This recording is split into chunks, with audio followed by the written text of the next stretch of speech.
Merhaba.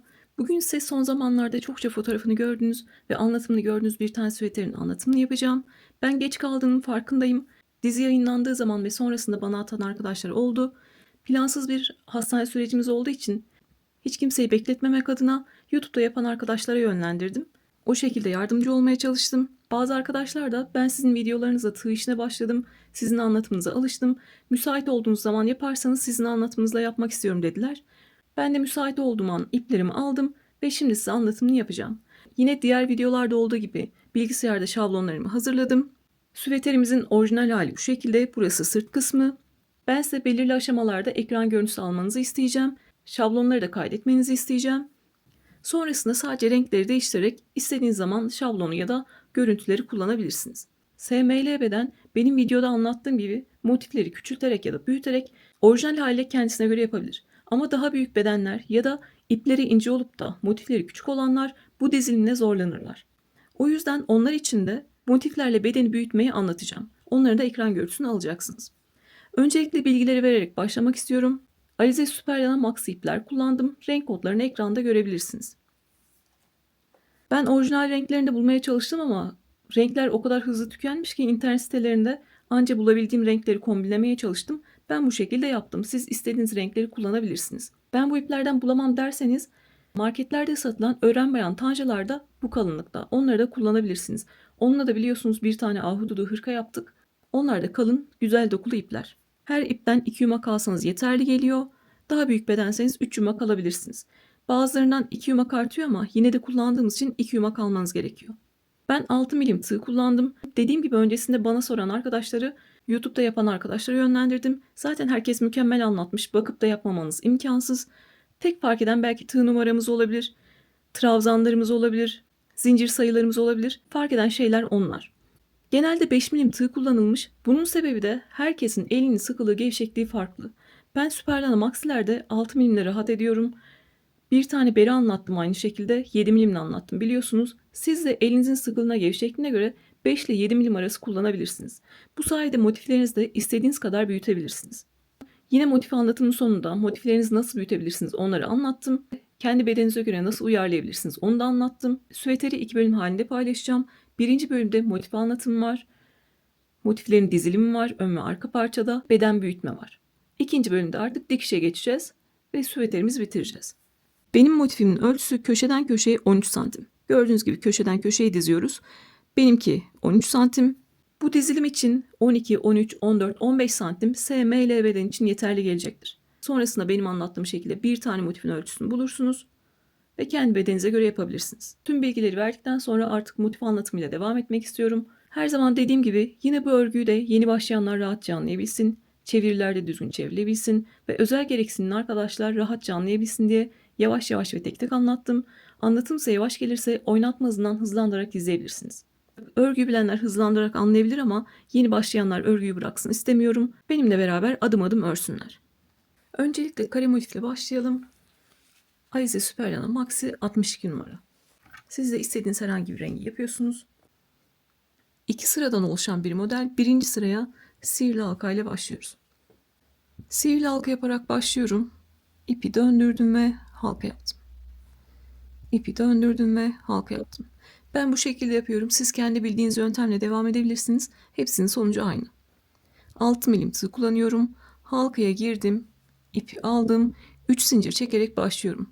Zincir çekmek için ipi aldım, ilmekten geçirdim. İpi aldım, ilmekten geçirdim ve ipi aldım, ilmekten geçirdim. 3 zincirle başladım. Bu 3 zinciri trabzandan saymayacağız. 3 zincirden sonra halkanın içine 12 tane ikili trabzan yapacağım. Trabzan yapmak için, ikili trabzan yapmak için tığın başına bir kere doladım. Halkaya girdim, ipi aldım. Tığın üzerinde 3 ilmek var. İkisini birlikte aldım. Tekrar ikili trabzan için tığın başına doladım. Halkaya girdim, ipi aldım. Tığın üzerinde 3 ilmek var. İkisini birlikte aldım. Yeni başlayanlar için bir tane daha göstereceğim. İkili trabzan için tığın başına doluyoruz. Halkaya girdim, ipi aldım. Tığın üzerinde 3 ilmek var. İkisini birlikte aldım. Bu şekilde ikili trabzanlarla ilerliyoruz. Baştaki 3 zinciri ikili trabzan olarak saymıyoruz. Sonrasında 12 tane ikili trabzan yapıyoruz. Zincirden sonra 1, 2, 3 tane ikili trabzan yaptım. Bunu 12'ye tamamlayacağım. 3 ilmeğin ikisini birlikte alıyorum.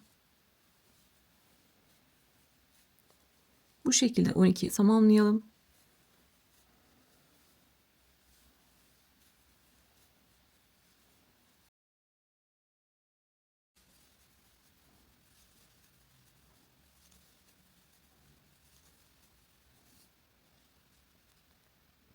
Başlarken 3 zincir çekmiştik. Sonrasında 12 tane ikili trabzan yaptım.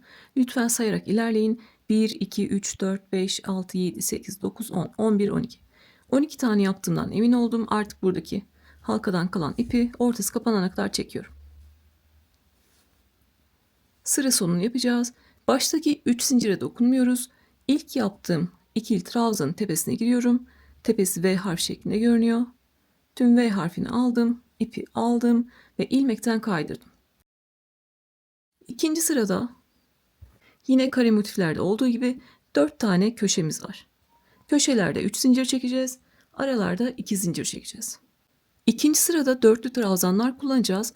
O yüzden başlarken 1, 2, 3, 4, 5, 6, 7. 7 tane zincir çektim. Ve bu çektiğim zincirleri de çok sıkı sıkı çekmiyorum ki sıra sonunda düzgün bir görüntü olsun. Dörtlü trabzanın boyutuna ulaşabileyim. 7 tane zincir çektik. 4 zincir bir tane dörtlü trabzan demek. 3 zincir de köşelerde arada çekeceğimiz 3 zincir demek. Dörtlü trabzan için tığın başına 2 kere doluyorum. İlmekleri beraber tuttum. Kaydırma yaptığım yere, aynı kaydırma yaptığım yere girdim. İpi aldım. Bu sefer tığın üzerinde 4 ilmek var. 4 kere de çıkacağız.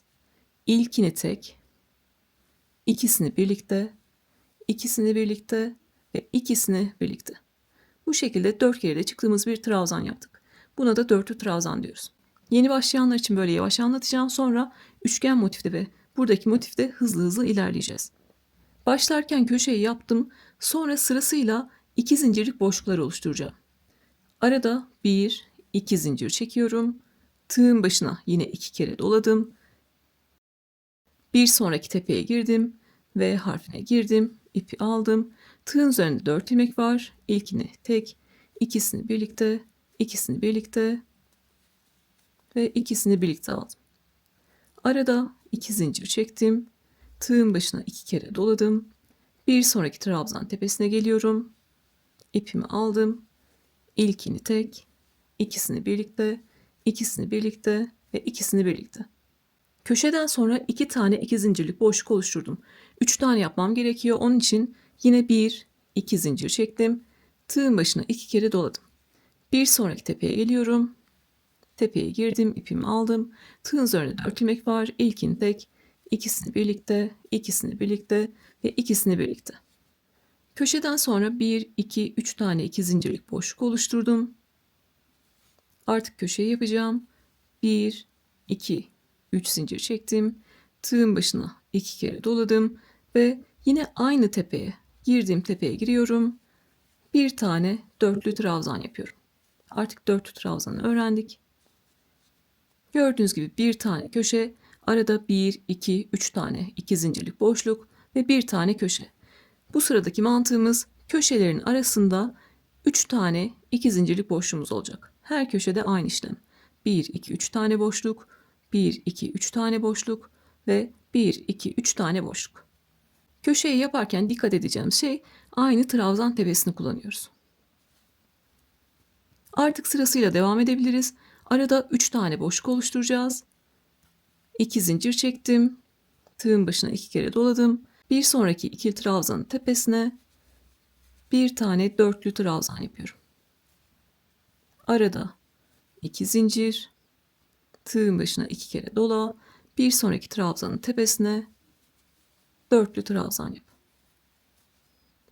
Arada 2 zincir çek, tığın başına 2 kere dola, bir sonraki trabzanın tepesine dörtlü trabzan yap. Burası bizim köşemizdi. Köşeden sonra ne yapıyoruz? 3 tane 2 zincirlik boşluk yapıyoruz. Sonrasında köşeyi yapmam gerekiyor. Ne yapacağız? Köşe için 3 zincir çekeceğiz. 1, 2, 3 zincir çektim. Tığın başına 2 kere doladım ve aynı trabzanın tepesine giriyorum. Bir tane dörtlü trabzan yapıyorum. Bu kadar. Sonrasında yine 2 zincirlik 3 tane boşluk oluşturacağız. 1 2 zincir çek. Tığın başına 2 kere dola. Sırasıyla trabzanların tepesinden devam ediyorum. 2 zincir çek. Tığın başına 2 kere dola. Bir sonrakine dörtlü trabzan yap. 2 zincir çek. Tığın başına 2 kere dola. Bir sonraki trabzanın tepesine dörtlü trabzan yap. Yine köşeden sonra 3 tane boşluğumuzu oluşturduk. Şimdi tekrar köşe yapacağız. 1 2 3 zincir çektim. Tığın başına 2 kere doladım ve aynı yere bir tane daha dörtlü trabzan yapıyorum. Ve 3 zincirlik köşe boşluğunu oluşturmuş oluyorum. 1 2 zincir çek. Tığın başına 2 kere dola. Bir sonraki trabzanın tepesine dörtlü trabzan yap. 1 2 zincir çek. Tığın başına 2 kere dola. Bir sonraki trabzanın tepesine dörtlü trabzan yap. Bu bizim batacağımız son trabzan tepesiydi. Gördüğünüz gibi 1-2 tane boşluk oluşturduk. Son boşluğu da kaydırma yaparken oluşturacağız. Arada 2 zincir çekiyorum. Başlarken 7 tane zincir çekmiştik. 1, 2, 3, dördüncüye giriyorum. Buradan da sayabilirsiniz. 1, 2, 3, 4. Dördüncüye giriyorum. Ve ilmekten kaydırıyorum. Bu şekilde. Sıra sonunda bu şekilde yapmış oldum. Bir zincir çekip yeteri kadar ip bırakıp kesiyorum. Normalde ben en son sırada düzgün bitiş yaparım ama burada düzgün bitiş çok güzel görünmedi gözüme. O yüzden bu şekilde bitişimi yaptım. Sonra ipimizi gizleyeceğiz. Burada gördüğünüz gibi sanki yuvarlakmış gibi görünüyor. Bunu nasıl düzelteceğiz? Burası benim köşem, burası köşem, burası köşem ve burası köşem. Bu şekilde köşelerden çekerek elimle düzeltiyorum. Motif tahtanız varsa ona da takabilirsiniz. Yoksa bu şekilde elinizde de düzeltebilirsiniz. Gördüğünüz gibi kare forma gelmiş oldu. Şimdi artık üçgen motife geçelim. Üçgen motiflerde mantık şudur. Tam motifin yarısıdır. Bu şekilde.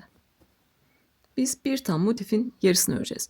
Bunu bohem hırkada da yaptık, mozaik hırkada da yaptık biliyorsunuz. Yine yarım bir motif yapacağız. Sihirli halkayı yaptım bu şekilde. Yine tığla girdim, ipimi aldım. 3 zincir çekiyorum. 1, 2, 3. Gevşek gevşek 3 tane zincirimi çektim. Şimdi halkanın içine 6 tane ikili trabzan yapacağım. Tığın başına doladım. İkili trabzan yapmayı biliyoruz zaten. Birinci ikili trabzan. İkinci ikili trabzan. Üçüncü ikili trabzan. Dördüncü ikili trabzan. Beşinci ikili trabzan. Burada başlarken gevşek yapmıştık. Biterken de 6. trabzanı, ikili trabzanı gevşek şekilde yapacağım. 6.'yı yapıyorum. Biraz ilmeğimi uzattım. 2 ilmeği birlikte, 2 ilmeği birlikte aldım. Başta ve sonda trabzanın tepesini ve zincirin tepesini kullanacağımız için onları çok sıkı yaparsak burada içeri doğru bir katlanma oluyor, kasma oluyor. Onu istemiyorum. O yüzden bu şekilde ördüğümüzde, diktiğimizde de bu şekilde görünsün diye, gördüğünüz gibi. Bu şekilde görünsün diye başta ve sonda lütfen elinizi gevşek tutun. Gevşek şekilde 3 zincir çektim. 6 tane ikili trabzan yaptım. 6.'yı da gevşek şekilde yaptım. Burada yine ipimi çekiyorum. Gördüğünüz gibi zaten düzgün şekilde görünüyor. İkinci sıraya geçiyoruz. Gevşek şekilde 7 tane zincir çekiyorum. Yine bir tane köşe oluşturacağız başlarken. 1, 2, 3, 4, 5, 6 ve 7. Tığın başına 2 kere doladım. Örgümü döndürdüm. Burada ilk trabzanın tepesi var. Tepeye girdim. Bir tane dörtlü trabzan yapıyorum. Gördüğünüz gibi köşeyle başlamış oldum. Sonra ne yapacağız? Arada 2 zincirlik 3 tane boşluk olacak. 1, 2 zincir çek. Tığın başına 2 kere dola. Bir sonrakine dörtlü trabzan yap. 2 zincir çek. Tığın başına 2 kere dola. Bir sonrakine dörtlü trabzan yap. Son kez 2 zincir çek. Tığın başına 2 kere dola ve bir sonrakine dörtlü trabzan yap. Köşeden sonra 3 tane boşluğu oluşturduk. 3 zincir çekiyorum. Tığın başına 2 kere doladım. Aynı yere bir tane daha dörtlü trabzan yapıyorum. Ve köşeyi oluşturuyorum. Köşeden sonra ne yapacağım? Yine 3 tane boşluk öreceğim. 2 zincir çek. Bir sonrakine dörtlü trabzan yap. 2 zincir çek. Bir sonrakine dörtlü trabzan yap. 2 zincir çek. Tığın başına 2 kere dola. En başta 3 zincir çekmiştik gevşek şekilde. 3. zincirin içine giriyorum. Ve bir tane dörtlü trabzan yapıyorum. Gördüğünüz gibi köşeden sonra 1, 2, 3 tane boşluğu oluşturduk. Yine biterken köşe yapacağız. 1, 2, 3 zincir çektim. Tığın başına 2 kere doladım. Aynı yere giriyorum. Bir tane dörtlü trabzan yapıyorum. Bir zincir çekip yeteri kadar ip bırakıp kesiyorum. İplerimizi en son gizleyeceğiz. Burada da yine gördüğünüz gibi şekli çok düzgün durmuyor. Aslında üçgenimiz de böyle. Sonra motif tahtasına takarsınız. Bu şekilde görünür. Birinci sırada başta zincirlerimizi gevşek çekmediğimizde ve en son ikili trabzanı gevşek yapmadığımızda bu şekilde ortaya doğru bir kasma oluyor. Onun olmaması için lütfen başta ve sonda dikkat edin. Bu da çok kolay. Yine yarım şekilde başlayacağız. Yarımdan biraz fazla öreceğiz sadece. Son motif için de yine sihirli halka yaptım. Halkaya girdim, ipimi aldım. 3 zincirle başlıyorum. Yarım motiflerde ne yapıyoruz? Zincirlerimizi gevşek çekiyoruz. 1, 2, 3. Gevşek gevşek 3 tane zincir çektim. Tığın başına doladım. 3 zincirden sonra halkanın içine 8 tane ikili trabzan yapıyorum. İkili trabzan yapmayı biliyoruz. 2 ilmeği birlikte, 2 ilmeği birlikte aldık.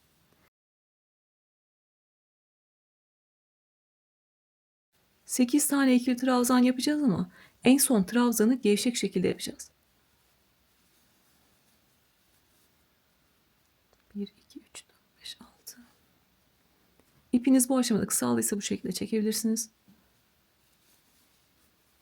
7 ve en sonuncuyu biraz ipimi uzatıyorum. 2 ilmeği birlikte, 2 ilmeği birlikte aldım. Sonrasında halkadan kalan ipi çekiyorum. Ve bir üst sıraya çıkıyorum. 1, 2, 3, 4, 5, 6, 7. Gevşek şekilde 7 tane zincir çektim. Tığın başına 2 kere doladım. Örgümü döndürdüm. İlk trabzanın tepesine girdim. Bir tane 4 trabzan yaparak bu şekilde köşeyle başlamış oldum. Yine 2 zincirlik boşluk oluşturalım 3 tane. 1, 2 zincir. Bir sonrakine dörtlü trabzan. 1, 2 zincir. Bir sonrakine dörtlü trabzan. 1, 2 zincir. Bir sonrakine dörtlü trabzan. Artık burası tekrar olduğu için biraz hızlandırarak geçiyorum. 3 tane boşluk yaptıktan sonra arada 1, 2, 3 zincir çektim. Aynı yere bir tane dörtlü trabzan yapıyorum. Yine 1, 2 zincir. Bir sonrakine dörtlü trabzan. 1, 2 zincir. Bir sonrakine dörtlü trabzan. 1, 2 zincir ve bir sonrakine dörtlü trabzan. Köşe boşluğu 1, 2, 3 boşluk. Köşe boşluğu 1, 2, 3 boşluk. Şimdi ne yapacağız? Köşe boşluğu yapacağız. Arada 3 zincir çekip aynı yere bir tane daha dörtlü trabzan yapıyoruz. 1, 2, 3 zincir çektim. Aynı yere bir tane daha dörtlü trabzan yaptım. Biterken buradaki değişikliğimiz sadece 2 tane daha 2 zincirlik boşluk oluşturmamız. 1, 2 zincir. Bir sonrakine dörtlü trabzan.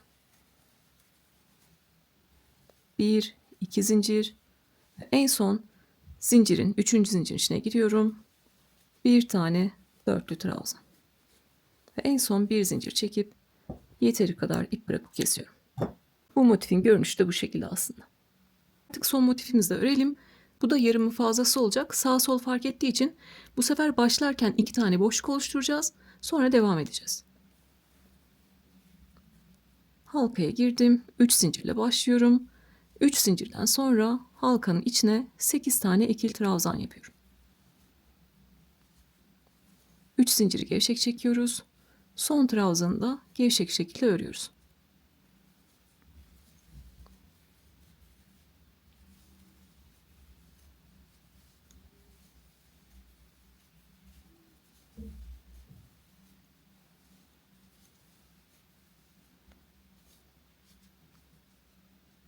Üç zincir çektim. Sonrasında 8 tane ikili trabzan yaptım. Artık bir üst sıraya çıkabiliriz. Bir üst sıraya çıkacağım. Başlarken 2 tane 2 zincirlik boşluk oluşturacağım.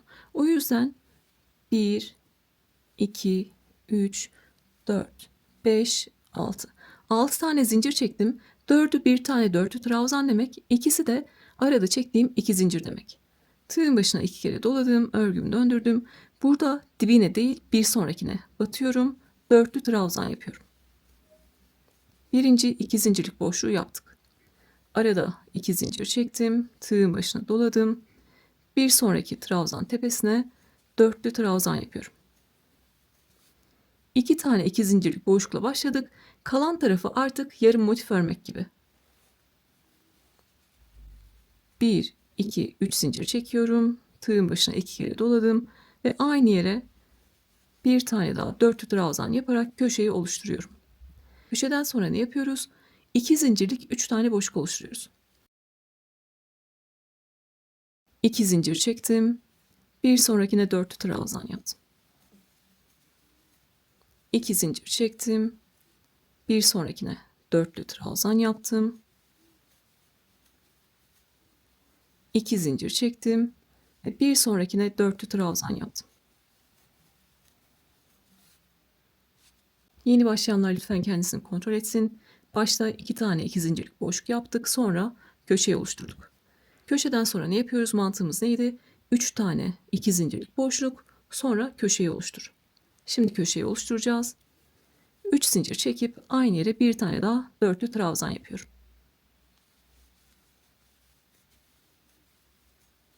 Sonra 1, 2 zincir çek. Bir sonrakine dörtlü trabzan yap. 1, 2 zincir çek. Bir sonrakine dörtlü trabzan yap.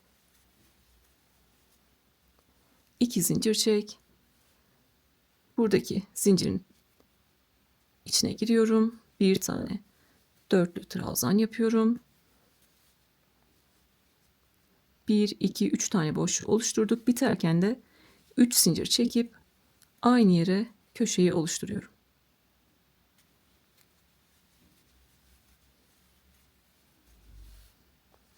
Bu şekilde. Şimdi ipimizi koparalım, diğeriyle arasındaki farka bakalım. Burada yarım motifi ördük. Sonrasında 2 tane boşluk yapmıştık. Burada da 2 tane boşlukla başladık ve yarım motif ördük. Ben daha herhangi bir motif tahtasına geçirmedim. O yüzden çok düzgün değiller. Tepeleri bu şekilde açılacak. Dediğim gibi motif tahtanız yoksa elinizde bu şekilde trabzanları açarsınız. O şekilde düzleştirebilirsiniz. Şimdi kısaca ip gizlemeyi göstereceğim. Halkanın ortasında ipimiz vardı. Yine halka kapanana kadar çekiyorum. Burada ipli bir ilmek yaptım. İpi ilmekten geçirdim. Bir zincirle buraya sabitlemiş oldum. Sonrasında kalan ipi halkanın etrafından geçirerek gizliyorum. İpimizi bir zincirle sabitliyoruz ki sonrasında yıkadığımızda, giydiğimizde sökülmesin.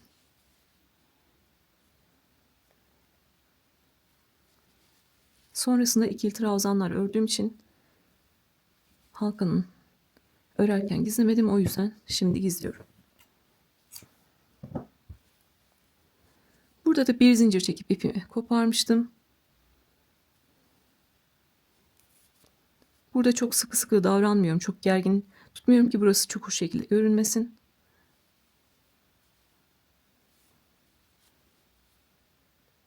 Dörtlü trabzanın arkasında ilmeklerin içinde gizliyorum.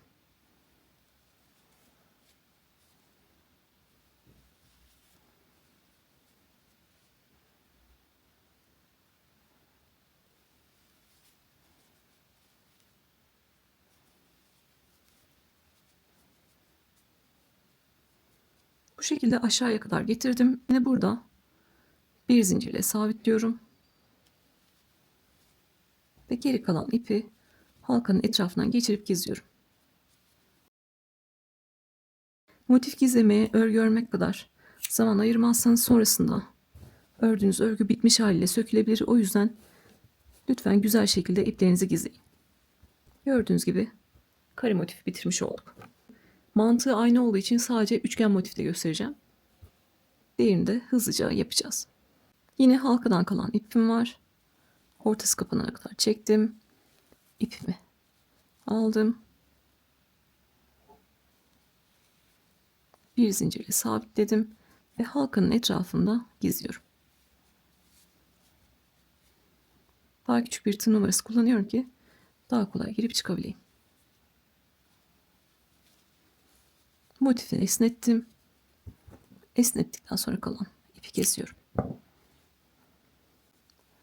Burada da yine bir zincirle sabitlemiştim. Burası bizim örgümüzün arkası. İkinci sırayı ters yüzle örmüştük ama birleştirirken ben burayı kullanacağım. O yüzden arkası burası.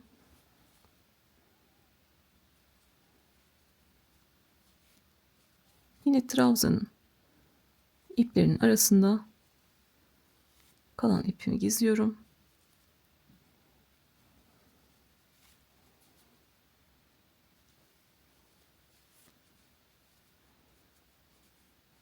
Çok fazla çekiştirmiyorum.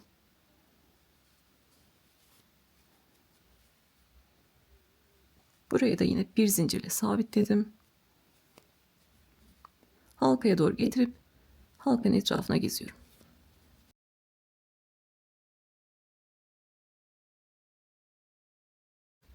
Buradaki son motifin ipini de yine üçgen motifteki gibi gizliyorsunuz.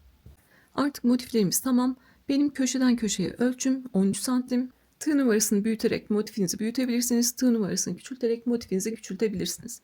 Ya da biz burada ikili trabzanlarla ördük birinci sırayı. Siz üçlü trabzanlarla da örebilirsiniz. Çoğu kişi biliyordur ama yeni başlayanlar için göstereceğim. Yine 3 zincirle başladınız. Tığın başına bir kere doladınız. Halkaya girdiniz. İpi aldınız. Tığın üzerinde 3 ilmek var. Bu sefer 3 kere de çıkıyorsunuz. İlkini tek, ikisini birlikte, ikisini birlikte. Gördüğünüz gibi trabzanın boyu uzamış oldu. Tığın başına dola, halkaya gir, ip al. Tığın üzerinde 3 ilmek var. İlkini tek, ikisini birlikte, ikisini birlikte al. Daha mı uzun istiyorsunuz? Tığın başına 2 kere dola, halkaya gir, ipi al. Tığın üzerinde 4 ilmek var. İkisini birlikte, ikisini birlikte, ikisini birlikte al. Bu da üçlü trabzan. Tığın başına 2 kere dola, halkaya gir, ipi al. Tığın üzerinde 4 ilmek var. İkisini birlikte, ikisini birlikte, ikisini birlikte. Gördüğünüz gibi trabzan boyları ne kadar artıyor. Şu an göbeklerini denk getirdim. Üçlü trabzanlarla ördüğünüzde buraya kadar geliyor. Üzerine de dörtlü trabzanlar öreceksiniz. Neredeyse motifinizin boyu buraya kadar gelecek. Yani 15 santime kadar ulaşabilirsiniz. İster benim anlattığım gibi yapın, tığ büyütün.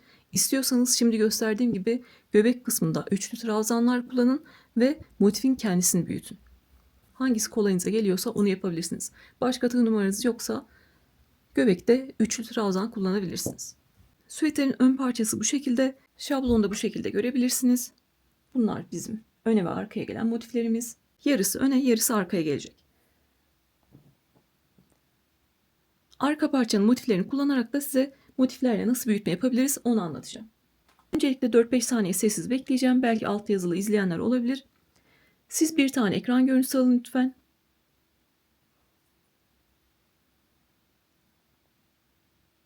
Süveterin eninde 4 tane motif var. Benim bir tane motifim köşeden köşeye yaklaşık 13 santim. Şu an sadece birleşmemiş haliyle konuşuyorum. Demek ki ne olacak? Birleşmiş haliyle 51, 52 ya da 53 santim olacak. Şu an dikiş payını bilemiyorum. 36-38 beden rahatça giyebilir. Şimdi satış yapacaklar için yetişkin beden ölçü tablosu koyuyorum. İstiyorsanız oraya göre yapabilirsiniz. Ama kendimize göre yapacaksak ne yapacağız? Diğer örgülerde olduğu gibi evde üzerimize dar gelmeyen, severek kullandığımız bir tane süveter olabilir, yelek olabilir, hırka olabilir önümüze seriyoruz. Beden genişliğini ölçüyoruz. Diyelim ki beden genişliğiniz 60 santim geldi. 60 bölü 4 bir tane motifinizin köşeden köşeye en az 15 santim olması gerekiyor.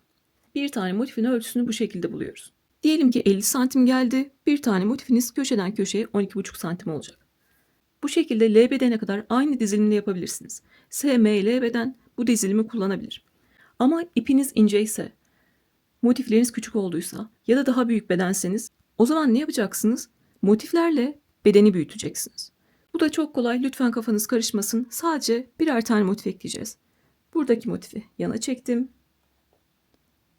Üçgen motifi yana çekiyorum. Zaten sonrası puzzle gibi aşağıdan yukarı dizmeye başlıyorum. Buraya bir tane yerleştirdim. Burada üçgen motiflik yerim oluştu. Oraya bir tane ekledim. Aşağıdan yukarı tamamlayarak devam ediyoruz. Bir tane kahverengi ekledim. Bir tane gri ekledim. Bir tane açık krem ekledim. Üzerine bir tane kahverengi ekleyeceğim. Burada yapacağım işlem yine burada 2 tane krem motifi kenara çektiğim gibi omuz motifini de kenara çekiyorum. Burada yine bir tane yarım motif yerleştirmem lazım. Oraya da yarım motifimi koydum. Gördüğünüz gibi aşağıdan yukarı birer tane ekleyerek bedeni genişletmiş olduk. Gördüğünüz gibi eninde bu sefer 5 tane motif oldu. Benim motiflerim köşeden köşeye 13 santimdi. 13 çarpı 5 65 santim. Gördüğünüz gibi M bedenden XH medede çıkarmış oldum. Siz de bu şekilde yapabilirsiniz. Arkayı da aynı şekilde göstereceğim. Yine tek tek beraber dizeceğiz. Hiç kafanız karıştıracak bir şey yok. Motifleriniz küçükse de, bedeniniz büyükse de aynı bu dizilimi yapıyorsunuz. Birleştirmemize değişen bir şey olmayacak. Sadece sizin yaka genişliğiniz biraz daha fazla. Örümümüz yine aynı olacak. Siz sadece biraz daha fazla öreceksiniz. Burası yine bizim kol boşluğumuz. Burası yine bizim kol boşluğumuz. Sadece birer tane motif arttı. Şimdi eski haline döndürüyorum. Ne yapmıştım? Birer tane fazladan motif koymuştum. Onları alıyorum. Bu kadar kolay. Burası yine süveterin orijinal haliyle arka bölümü. Yine fazladan motiflerle motif artırmayı göstereceğim. Lütfen bu haliyle bir tane ekran görüntüsü alın. 4-5 saniye sessiz bekliyorum. Ekran görüntüsü alın.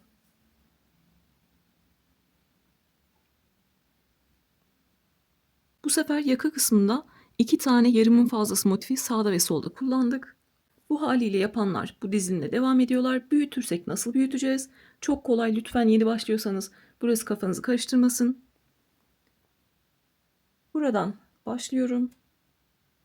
Zaten ben burada bir tane motifi yerleştirdiğimde puzzle gibi artık yukarı doğru devam edeceğim. Bir tane motif buraya yerleştirdim. Gördüğünüz gibi burada bir motiflik yer açıldı. Demek ki bir tane oraya yarım motif yerleştireceğim. Üzerine kahverengi motif. Üzerine gri motif. Ne yapıyoruz? Buradaki motifleri buraya çekiyoruz. Boşluğumuz açıldı. Yine aynı puzzle gibi devam ediyorum. Buraya kahverengi motifimi koydum. Buraya gri motifimi koydum. Ne yapacağım? Birer tane kaydıracağım. Yarımın bir fazlası oraya geldi. Buraya da bir tane yarım motif gelecek. Üçgen motif gelecek.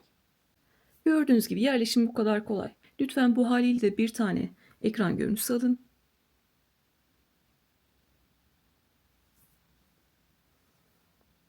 Omuzda yarımın fazlası motifler var. Araya 2 tane üçgen motif koyduk. Aşağıya doğru görebilirsiniz. Sayılarımız birer tane arttı. Kendi ölçülerinizde artık motiflerinizi ayarladınız. İster beden ölçü tablosuna göre, istiyorsanız evdeki bir tane kıyafetinize göre. Baktığınız motifleriniz orijinal haline uyuyorsa orijinal şekilde yapın. O dizilimle yapın. Baktığınız motifleriniz küçükse, ipiniz belki incedir. Buradaki dizilime göre yapabilirsiniz. Motifleri anlattım, nasıl büyüteceğinizi anlattım, bedeninize göre nasıl ayarlayacağınızı anlattım. Elimden geldiğince tüm bildiklerimi anlatmaya çalıştım. Birinci bölümü bayramdan önce paylaşmayı düşünüyorum. Hepinizin bayramını kutluyorum. Yakın zamanda ya da öncesinde sevdiklerini kaybedenlere ve ilk defa onlarsız bir bayram geçireceklere çokça sabır diliyorum. Ömrünüzün geri kalanında sağlıkla, mutlulukla, sevdiklerinizle beraber yaşayacağınız güzel bir ömür diliyorum. İkinci bölümde görüşmek üzere. Kendinize iyi bakın.